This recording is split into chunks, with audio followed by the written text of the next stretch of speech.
Chapter 1, Becoming a Praying Parent. It is the best of jobs.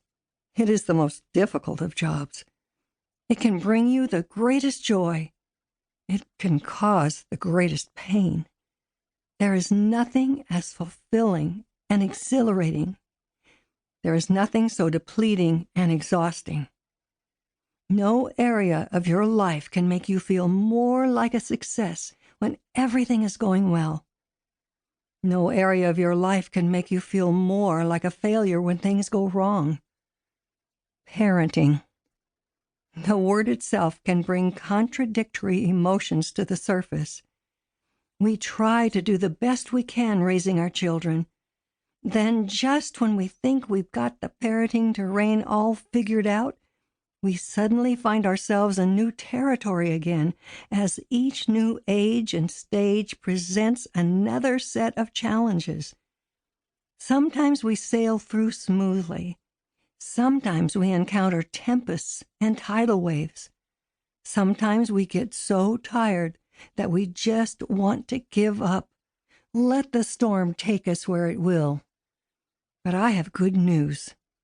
We don't have to be tossed and turned by these winds of change. Our children's lives don't ever have to be left to chance. We don't have to pace the floor anxiously, biting our nails, gnawing our knuckles, dreading the terrible twos or the torturous teens. We don't have to live in fear of what each new phase of development may bring, what dangers might be lurking behind every corner. Nor do we have to be perfect parents. We can start right now, this very minute, in fact, making a positive difference in our child's future. It's never too early and never too late. It doesn't matter if the child is 3 days old and perfect, or 30 years old and going through a third divorce because of an alcohol problem. At every stage of their lives, our children need and will greatly benefit from our prayers. The key is not trying to do it all by ourselves, all at once, but rather turning to the expert parent of all time, our Father God, for help.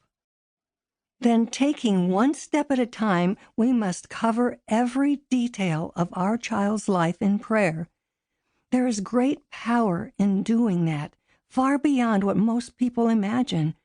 In fact, don't ever underestimate the power of a praying parent. I didn't have the best role model for parenting because I was raised by a mother who was mentally ill and very abusive. I wrote about that abuse and my miraculous recovery from its effects in my book, Out of Darkness, Harvest House Publishers.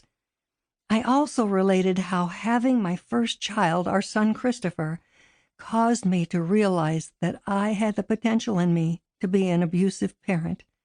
I discovered that if we are parenting without God, we are destined to repeat the mistakes of our past and to mimic what we have observed.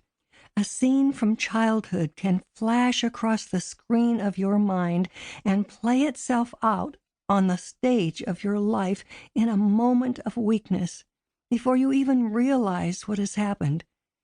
It may occur so quickly that you feel powerless to control it, and it can make you do and say destructive things to your children. This becomes compounded by the guilt that inevitably takes root and grows to often paralyzing proportions. Thankfully, I had good counseling and support and was able to overcome this problem before any damage happened to my child. But many people have not been so fortunate. Because I was painfully aware that I didn't have a positive parenting experience to imitate, I was nervous and anxious when my first child was born. I feared I would do to him what had been done to me. I read every book available on the subject of parenting and attended each Christian child-rearing seminar I could find. I tried to do my best with all this good and helpful information, but it was never enough.